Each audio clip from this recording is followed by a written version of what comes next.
सबको प्रणाम, नमस्कार, इस धरती को प्रणाम। और मेरे लिए सौभाग्य की बात है कि मैं आज आपके बीच में हूँ और घनश्याम जी भाई साहब के प्रचार में मैं आया हूँ। और मैं उत्तर प्रदेश से हूँ और मैं दूसरी बार मैं भी मोदी जी के आशीर्वाद से विधायक बना हूँ। और मैं जहाँ से विधायक बना हूँ, हमारा जो क्षेत्र है वो काशी को आप लोग जानते होंगे, भोलेनाथ का बहुत बड़ा मंदिर है बनारस में। और अयोध्या को तो पूरा विश्व जानता है, जहाँ राम मंदिर है, उसी के मध्य में मेरी विधानसभा है। और मुझे भी सौभाग्य मिला आपका आशीर्वाद प्राप्त करने के लिए और ऐसी धरा पर आने का अवसर मिला जिस धरा से आपने मोदी जैसे नेतृत्वकर्ता को दिया है, जो कि पूरे विश्व में जिन्होंने अपना परचम लहराया है, जिन्होंने भारत को विश्व गुरु बनाने का ठाना है। और आपने देखा होगा कि आज पूरा विश्व भारत की तरफ देखता है। और मैं भी धन्य हूँ कि ऐसी धरा पर आकर के आपके बीच में कुछ कहने का मुझे अवसर प्राप्त हुआ है।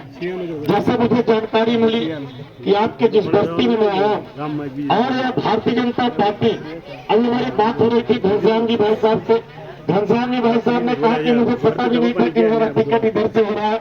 मैं अपने ऑफिस में बैठा था, कार्यकर्ता लोगों ने मुझे बताया कि आपका नाम चल रहा है और आपको जो है चुनाव लड़ना है, आपको जो है यहाँ का बैकग्राउंड संभालना है और आपको यहाँ का विकास करना है। फिर उसके बाद मैंने अपना कारवां शुरू किया, हमको शीर्ष नेतृत्व ने अवसर दिया, मैं चुनाव लड़ रहा हूँ। इसी तरीके से आपने एक नाम सुना होगा, रामनाथ कोविंद। कितने लोग जानते हैं रामनाथ कोविंद जी को? वो उत्तर प्रदेश की धरती से है और कानपुर से है, आपके ही समाज से है। कोई नहीं जानता था कि रामनाथ कोविंद कभी जो है राष्ट्रपति बनेंगे, किसी ने नहीं सोचा था। लेकिन मोदी जी की दूरदृष्टि देखिए, उन्होंने गरीबों की गरीबी तो हरा ही, देश को तो विश्व गुरु बनाया ही, साथ में उन्होंने जो सबसे हर व्यक्ति का उन्होंने किसको कहा किस स्थान पर पहुंचाना है, यह सोच कितनी बड़ी है कि रामनाथ कोविंद जैसे व्यक्ति को उन्होंने राष्ट्रपति के पद पर। और आज हमारे देश के राष्ट्रपति आप लोग जानते होंगे द्रौपदी मुर्मू, जो कि आदिवासी, जो सबसे पिछड़ा समाज है, आदिवासी, जिनको कोई पूछता नहीं, जिनको कोई पूछता नहीं था, ऐसे आदिवासी समाज से आती है द्रौपदी मुर्मू। कोई नहीं जानता, उनको खुद नहीं पता था कि मैं कभी राष्ट्रपति के पद पर जाऊंगा।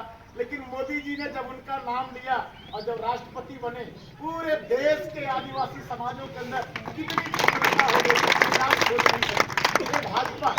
इसी तरीके से हम लोगों को अवसर मिला, घनश्याम जी को अवसर मिला, क्योंकि भारतीय जनता पार्टी जो काम करती है और राष्ट्र के लिए काम करती है। राष्ट्र का उत्थान कैसे, गरीबों का भला कैसे हो, एक गरीब को क्या चाहिए।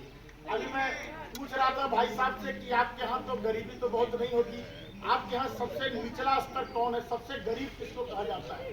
आपने कहा कि हमारे यहाँ गरीब में तो वाल्मीकि समाज आता है, लेकिन वाल्मीकि समाज भी जो है इतना स्थिति उसकी ठीक है, उसके यहाँ भी टीवी और मोटरसाइकिल और पक्का घर है। लेकिन हमारे यहाँ जो हमारा जो प्रदेश जहाँ का मैं रहने वाला हूँ, वहाँ आज भी बहुत सारी जातियां ऐसी जो बहुत गरीब है और उनकी गरीबी की सुध लेने वाला कोई नहीं था।